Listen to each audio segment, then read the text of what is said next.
Smash 4. Well, I mean, I think that's a subjective question.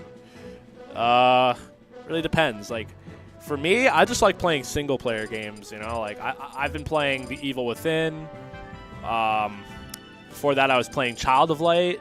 You know, you could just, you know, play around, mess around with stuff like that. If you're looking for, like, a game to get into, I would recommend maybe picking up Soul Calibur 2 or Soul Calibur 5, because Soul Calibur 6 is coming soon. You could pick up Dragon Ball Fighter Z. I hear that's picking up a lot of steam. I have played God of War, but I haven't played the new one. I do not own a PlayStation 4. In fact, I do not own any new-gen console because I am broke. But yeah, if you're looking for something to play, I would just play it like some single-player games that you enjoy or think you can enjoy, or pick up something that's like picking up steam. Don't pick up something that's dead or dying. You know, Tekken 7. If you're looking for a fighting game, if you're looking for shooters, I wouldn't say Gears of War because that game is super dead, but, you know, since J-Ribs plays it, you might be able to, you know, do something or really have a little fun with that. I don't really know much about shooters to be. Oh, Fortnite. Yeah, you could pick up Fortnite. Everybody's playing Fortnite. That's a game to play. I don't like Fortnite personally. Not really because I think it's bad or anything. Like, it's clearly good. Everyone likes it. I think it's... I never even really tried it. I just don't want to because, like... I feel like what's going to end up happening is I'll end up getting really addicted to it, and I just don't want it to eat away all my time. I'm really busy right now, and I don't want to like be distracted by a game like Fortnite. Rocket League it is. I can't stand single-player games. Well, if you like Rocket League, you might enjoy Twisted Metal. I'm pretty sure it's heavily inspired by Twisted Metal. Rocket League is pretty sick.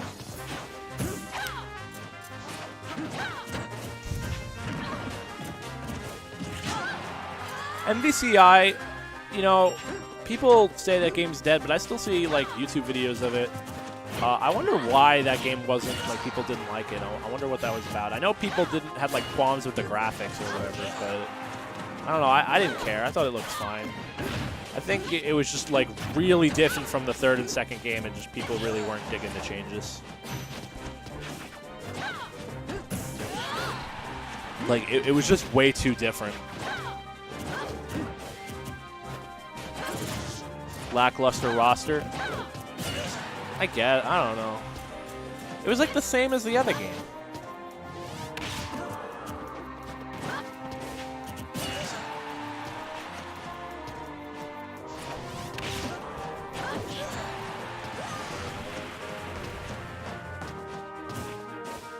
Characters in black. I don't know, man.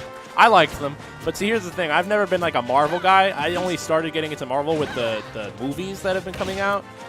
And I guess that means I'm like a fake Marvel fan. Because like, I never read any of the comics or anything. So I guess if you're like a comic guy, it's probably disappointing. Because it's like, oh man, Taskmaster and, you know, Doctor Doom. I don't care about that because I don't even know what they are. Like, I'm pretty sure Doctor Doom is like somehow related to like the Fantastic Four. And I think the Fantastic Four sucks.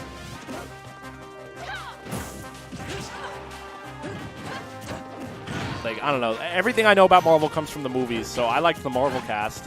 And then the Capcom cast looks exactly the same to me. Like, I don't know. All right, so footstooling is the meta. And I'm going to start doing that. Virgil. Where's Virgil? Oh, I think the reason Virgil left is because they either want to make him DLC. 1, 2, because, like, you know how good he was in MVC 3? I think people just wanted a break from him. And 3, like, I guess the developers are like, maybe they want a break from Virgil. And 3, I don't know if you played the most recent Devil May Cry game, but it's a lot different. It's kind of like a reboot. And Virgil had, like, this really different design that people didn't really like.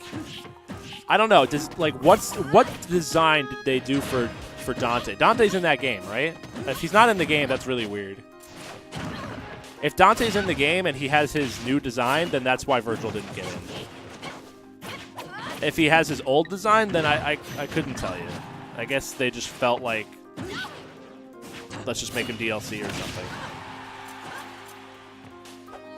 Magneto, Wolverine, Storm. I never liked X-Men because I always thought their stories were really stupid. Wolverine, I think, is a cool hero. Like, I like him, but I don't like any of the other ones, and I don't care for the X-Men. Dante looks like a crackhead. The new Dante, I mean, he kind of always looks like an idiot. Like, he always looks like an asshole. Like, that's kind of the point. In the other game, he looked like an asshole, too. He just looked like more anime because he had white hair. But I liked the new Dante. I played the new game, and I liked it a lot. And I was like, I think I'm like top 10 on the leaderboards for that game, or I was. I don't play it anymore. Also, I think the leaderboards got hacked shit. But I was really good at that game. I think I have the highest score on Mission 11. But I liked it because I felt the combat system was more fluid. The only thing I didn't really like about it is I thought the story was way crappier than the old ones. Like, the old stories were way better. But I didn't really care about that because, to me, in a hack and slash game, the most important thing is that I can hack and slash enemies. I don't really care about the excuse as to why I'm hacking and slashing them. It doesn't matter. You know, it's the same with horror games. Like, it doesn't really matter how good the story is as long as it's a decent enough excuse for dumb things to be happening. I just care about gameplay, really. A dumb story is sometimes entertaining because it's something to laugh at. Like, The Evil Within has a really stupid story, but I like it because it's basically just Resident Evil, and I like Resident Evil. And Resident Evil also has a really stupid story. Yeah, if I were to suggest, like, you want to get into a fighter and it's like something new, I think the best thing I could think of is Dragon Ball FighterZ. Even though I'm not really big on that show, I was never big into Dragon Ball Z or Dragon Ball in general. But like, when I was a kid, I was all up into Pokemon. I didn't have no time for Dragon Ball. But yeah, that's definitely that's all the rage right now. And it seems worth getting into. The Kill Sage, I think, is playing it now. He just got he's on Echo Fox now or something, or maybe he's playing Skullgirls. I don't remember what he's playing. You can also try picking up an anime fighter. I hear those are pretty popular, especially in Japan. I play Soul Calibur. That was my first fighting game, was Soul Calibur 2, when I was a kid, and I played the crap out of it. And I was okay. And then I played Soul Calibur 5. I played 3, but I didn't really play it a lot because I played mostly single player, and then I stopped. I didn't play 4, and then I wish I played 4. 4 was pretty good. And then I played 5. 5 was kind of meh, but I played it. And I got really good at it on the online. And I could have went to, more tournaments, but I don't know. But Soul Calibur 6 is coming out, and I'm thinking about it. But now I'm back into Smash 4, so I'm or really just back into Smash. Because of the Smash 5 trailer, I was like, oh, maybe I should get back into Smash 4 and see all my old friends. What made me stop playing this game is that I just felt like sometimes I won because of nonsense, and sometimes I lost because of nonsense, and I was sick of it. I also just didn't like how nobody agrees on anything in this game, but I'm kind of over that. I don't really care anymore. I think I grew out of that. At this point, I just wish I was better at the game now. I think I could have been if I stuck to it, or whatever. Today's Pokemon is so weird to me. I love the new Pokemon. Most people are all about most old Pokemon fans are all about the Gen 1, Gen 2, 3, and all all this stuff. My favorite generations now are 6 and 7. I'm not gonna lie to you. I love Gen 6 and 7, but I think that's because the way I enjoy Pokemon is different than the way most old fans enjoy it. Most people that have been that play Pokemon, do like Pokemon, like the games. I like the show, so it's kind of a guilty pleasure for me. And I feel like the show is better than it's ever been in 6th gen, and 7th gen is almost as good as 6th gen. So I don't care too much about the games. I never really played Pokemon competitively. I never really liked the idea of competitive Pokemon because I feel like there's so much RNG in the game. But, to each their own, though, Let's talk about the match here. It's 2-0 Vinnie right now. Vinnie's coming from losers, so Eric actually has an entire set to work with, and he has Rage, and he's up a stock, so he can actually close this out really soon. If he can get out of disadvantage state. Gen 7 is so nice. Yeah. One thing that bouncing fish almost got F-smashed.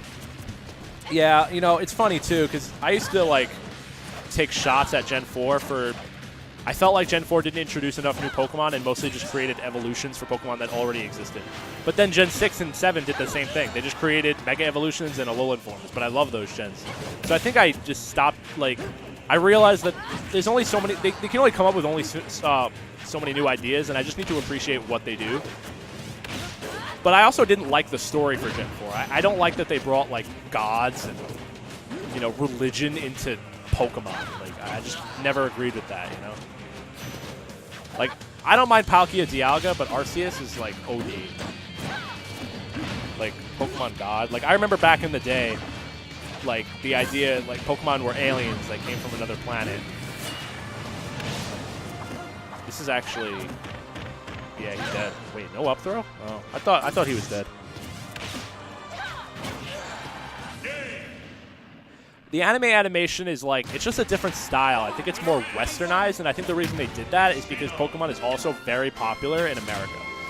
So they wanted to westernize the art design, which makes a lot of sense when you think about it. But at the same time, it's also disappointing for older fans and fans of 6th Gen, because 6th Gen was gorgeous.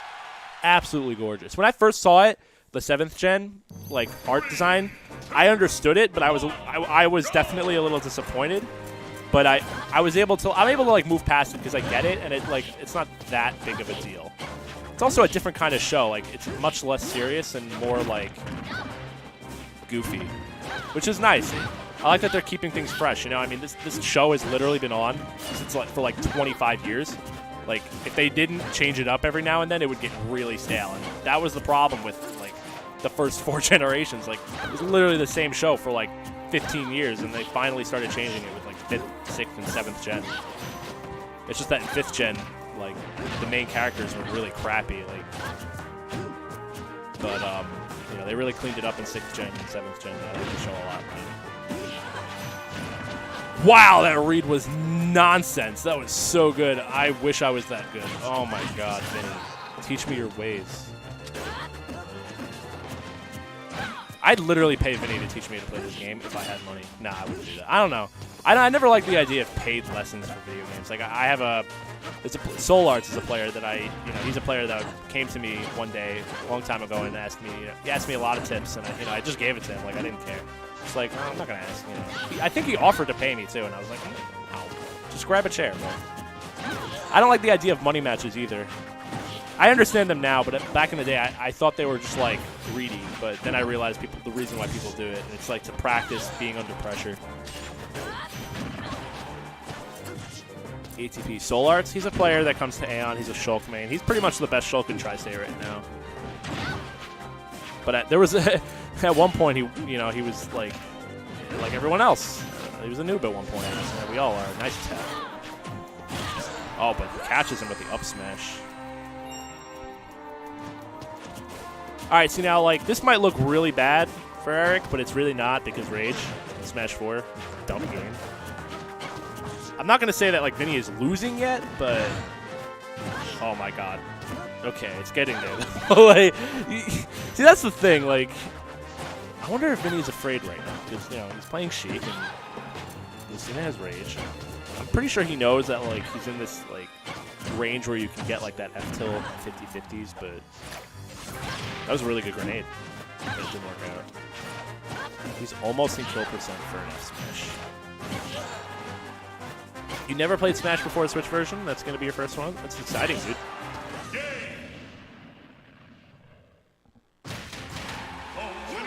What? What?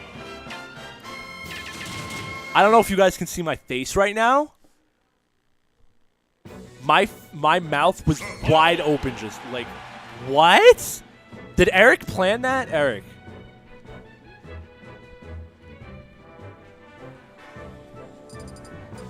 I swear Sheik is top 5. I swear she is top 5, bro. 3, 2, That's not supposed to happen.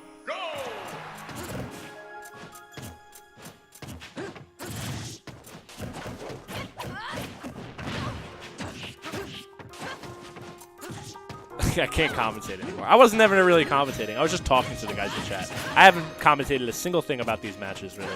Just very little. I don't want to commentate. I just want to have I just want to be friends. I just want to talk to my homies in chat, who I'm not even sure I know. New Marcina tech? That tech, though. What the hell? I wasn't paying attention. What happened? So much for Ricky G commentary.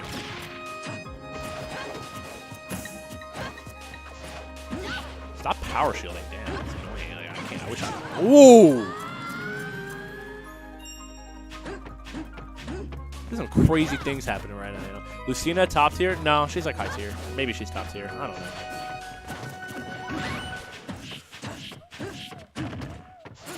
Mystery is honestly better than a lot of people give him credit for. Yeah, he's really good. He's a really good player. I've played numerous sets with him. I think I've only beaten him one time. Like, he's just insane at this game. And DK, like, kind of bodies Marcina, too. Like, it's a pretty easy matchup. It's, like, one of the few matchups that, like, DK, like, that's one of the matchups you can counterpick DK, and it'll really do super well. Like, Vinnie, though, is, like, I don't even know. Like, I was playing friendlies with Vinnie earlier, and he was messing me up, dude. Like, these two guys are on another level. DK destroys Marcina, Will. It's free. It's like 6-4. It's like the freest thing of all time. There's no other character DK bodies that hard that's actually relevant. Except maybe Mario.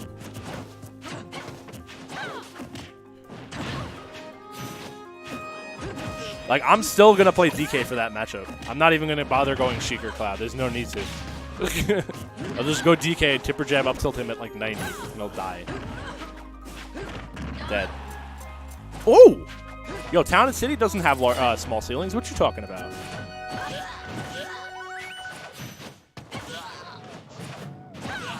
Wow, yo.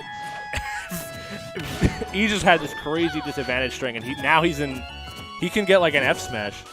I think I've said that like 3 times. Lucina's character, like, I think the biggest difference between her and Marth is F smash. Marth's F smash is not nearly as good. That was a crazy up smash. These guys are frantically looking for these kills. I think Eric just wants to get him off stage. I don't think he's looking for this F smash.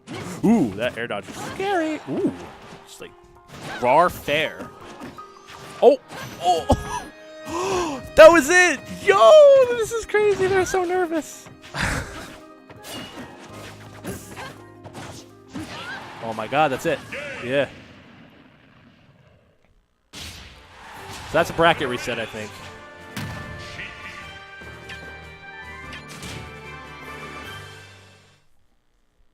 Oh my God. Oh, I'm stretching. I'm really tired. You know, I've been working really hard. You know, sitting here doing nothing but talking about random things that have nothing to do with the matches. Like Pokemon and Ever Oasis and The Evil Within. I think I'll actually commentate the match this time. Yeah, that entire set was pretty wild. All right, so let's commentate. Commentating. We got Vinnie doing a combo, and he's now in disadvantage state. He tries to vanish onto stage. I don't know if that really can do anything. Kind of just gave Mr. E a free dancing blade punish. Mr. E is just keeping Vinnie on this ledge. He's not letting up. There's a nair to try to cover the options. Force the get up option. Tried to cover the jump ledge option, but wasn't quite able to keep him disadvantaged very long. Vinnie was able to get some damage in neutral, but he wasn't able to put E disadvantage until just now. But E breaks out almost instantly. Looks for an F smash, but gets bouncing fish. Vinnie reacting there. Down tilt to bait out the normal get up. Looking for a punish and gets the grab, throws him back off stage. Vinnie looking for probably a F tilt to set up for the 50-50s. Not sure if it'll kill though, since it's Battlefield. Vinnie very smart, utilizing bouncing fish to escape these juggle scenarios, but he gets caught by the up tilt. Mr. E's going to take the first stock, and we have not really like a large lead, but if Vinnie doesn't kill E soon, it's going to start getting really difficult. Sheik can sometimes have like a bit of a problem securing the kill, but as I say that, Vinnie secures it at 140% with a bouncing fish on stage. Now back in neutral position. This is where Sheik shines. She doesn't do a lot of damage, but She has a really easy time in neutral, and she can get pretty hard punishes. However, Eric breaks out with Dolphin Slash. It's going to be a free tech chase on the platform for Vinnie, looking for some damage there. Little by little, Sheik will whittle down Mr. E's health. Try to get an edge guard. Goes for a frame trap out of the bouncing fish. Probably fair would have been a little better, getting a hitbox above him rather than Nair, which is right in front of him. Hard to say, though. Nair is a lot stronger, so usually one of the rising Nair. Yeah, they're definitely more settled down now because, it's not Game 5 last hit. On Town and City, all this rage. And Vinnie, especially, because, playing Sheik requires a lot of mental fortitude, I feel. And I'm sure Marth does too, Marcina. But I can't really attest to that because I don't really play Marcina. But I'm sure it does. That's probably going to be the stock. Lucina's back air is very strong. And even on Battlefield, Sheik's weight is just not going to allow her to live that, especially with the amount of rage that Lucina has. This commentator is a fucking genius. Thank you. I can commentate well when I really, put my mind to it, but I get really easily distracted by, random things that are going on in my head. So, Vinnie takes it to FD. Now, I think the idea behind this counter pick, FD is a stage with no platforms, no shenanigans, nothing's going on. I feel like this stage is very demanding on a player's neutral. And Sheik is a character who thrives in neutral. She gets most of her damage, not from these she gets a lot of damage from her combos. But I feel like she actually gets most of her damage from being in neutral. She gets she can keep this advantage state. She's in advantage state when she's in neutral because her neutral is just that amazing. And because FD allows her to basically play neutral more of the time rather than, look at this ledge trapping. You see, there's no platform to save Mr. E. There's nothing there for him. And Vinnie also has plenty of room to charge his needles, to move around with Sheik's incredible movement speed. The juggles are, and landing traps are a lot easier since there's, less places to land. This is a stage where, whoever has the better neutral will really come out on top. This is where you take somebody if you feel, hey, I have the better neutral and, there's just nothing more to it than that. I'm just going to beat you in neutral over and over and over. And as I've been saying this, Vinnie's showcasing that, keeping Mr. E in disadvantage state for the majority of the stock, as well as being in neutral for most of the time. Mr. E was only able to get 69% on that stock, and now he's already at 41 while only getting about 2 hits on Vinnie. So this stage kind of pick really proving its worth to Vinnie right now. He's kept Mr. E at the ledge for a very long time, getting a lot of damage. Here's some more neutral damage. This is just where Sheik gets all this damage, dragged down with the up air. Probably tried to go for a grab there, but a dash attack came out instead, but it doesn't matter.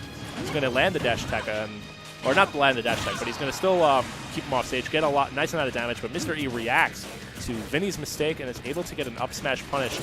That killed, not early, but I don't know if it would have killed without the slight bit of rage that Lucina has. Lucina, again, as I've been saying before, she can, pretty much every character in this game that isn't like Sheik or Pikachu or Yoshi can work pretty well off of rage. Actually, Yoshi might be able to work pretty well off rage. Hard to say. But, as long as Vinnie can keep up what he's been doing and try not to force too many trades, Sheik is a character that isn't really designed to get trades. She never really wants to trade. She just wants to hit you and keep you in disadvantage state for the rest of your life.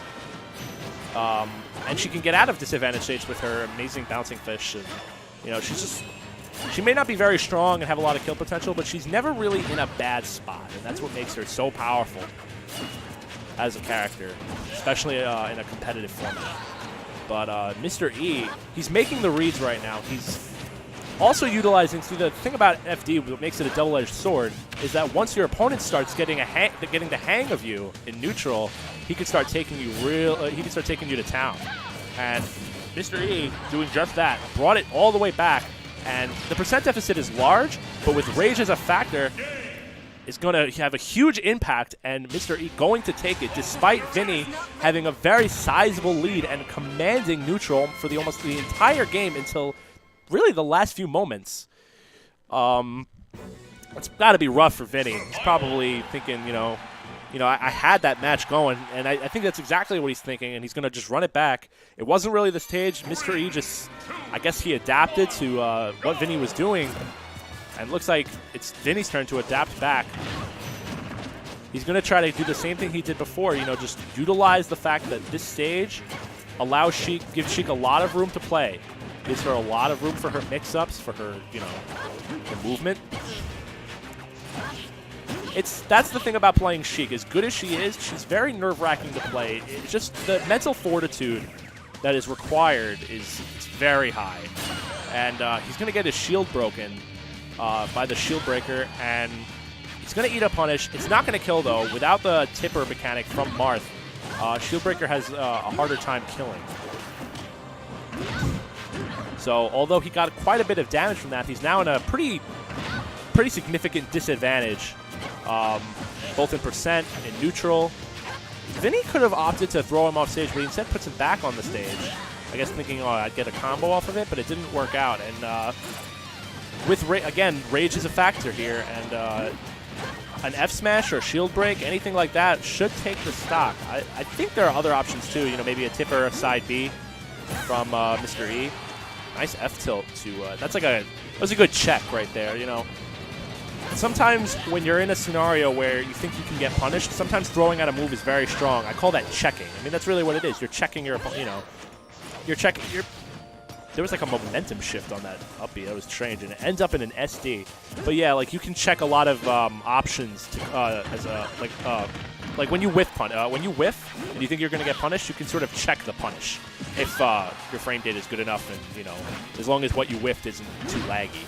And Mr. E did just that, was able to get the F tilt and take the stock off of that advantage state. And now he's just carrying that momentum through to the next stock. Vinnie sitting in a pretty difficult position. Lucina at max rage, Sheik at 49. That's not too high, but now it's at 64 from that Dancing Blade. Quite a bit of damage. And that's going to beat it right there, most likely. Yeah. Vinnie missed inputs. I'm pretty sure he wanted to vanish, but regardless, I'm pretty sure Eric had that in the bag. I think he just adapted really hard.